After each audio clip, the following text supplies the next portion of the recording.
দালালের প্রলোভনে পড়ে স্বপ্নের দেশ ইতালি পৌঁছতে প্রায় ৭০ লাখ টাকা মুক্তিপণ দিয়েও লিবিয়ায় দালাল চক্রের বন্দিশালা থেকে মুক্তি মেলেনি নয়ন ব্যাপারীর।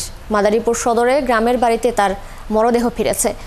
তার মৃত্যুতে খবরে পরিবার সহ এলাকায় বইছে শোকের মাতম। স্বজনরা জানান, নয়নকে টাকার জন্য ইতালির বদলে লিবিয়া নিয়ে হত্যা করেছেন আপন মামা। তার কঠিন শাস্তি দাবি করেছেন স্বজনেরা। সহকর্মী আরিফুর রহমানের তথ্য ছবিতে প্রতিবেদন। মুক্তিপণ চেয়েছিল দালাল চক্র।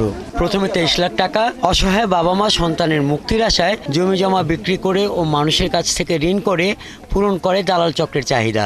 এরপর আবার দাবি 13। মুক্তিপণের এসব দাবি সর্বস্ব শেষ করে মেটানো হয়। এরপর যখন 6 লাখ টাকা চাওয়া হয়, অস্বীকৃতি জানায় বাবা মা। তারপর থেকে ছেলের সঙ্গে যোগাযোগ ছিল না বাবা মায়ের। সেই ছেলেকে ফেরত পেয়েছেন তারা, জীবিত নয়, মৃত।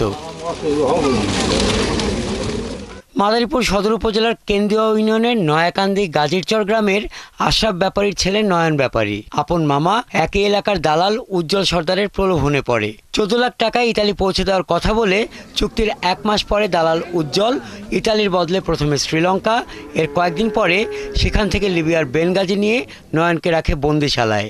সেখানে পরিবারকে ভিডিও কলে রেখে চলত অমানসিক নির্যাতন। নয়নের পরিবারে এখন শোকের মাতম। প্রিয়জনকে হারিয়ে পাগল প্রায় স্বজনরা।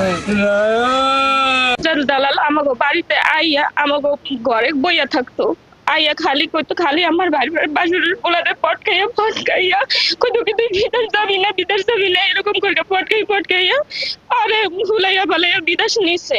বাড়িতে ফোন দেখে, আব্বা কয় লাখ টাকা জানি বাহির ছিল, আব্বা আমার দিয়ে দাও, আব্বা নাহলে আমার গেমে দেবে না। ওর কিন্তু নিজে না ফোন তো মামু। সবার কাছে একটাই দাবি, আইনের কাছে, আদালতের কাছে, সাধারণ জনগণের কাছে আমার একটাই দাবি, এই পথে জানি কেউ কারো মার সন্তান জানি এই পথে না পাঠায়। খোলা বাইসে থাকলে টাকা আন, খোলা বাইসে লাশ আন, টাকা আনতে না দ্বারা মনে করেন আমার আন কাজিয়া বাক করে নিতে পারবে, এছাড়া কিছুই পারবে না।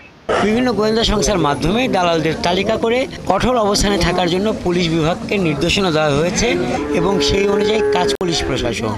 চিহ্নিত দালাল হিসেবে লিস্টভুক্ত করব এবং তাদের বিরুদ্ধে সকল জায়গায় প্রচারণা করা হবে, যাতে তাদের বিরুদ্ধে শক্ত পদক্ষেপে তাদেরকে আইনের আওতায় আনা যায়। দালালকে আইনের আওতায় এনে দ্রুত কঠিন শাস্তি নিশ্চিতের দাবি জানিয়েছে এলাকাবাসী। হাসান আহমেদ, ৭১।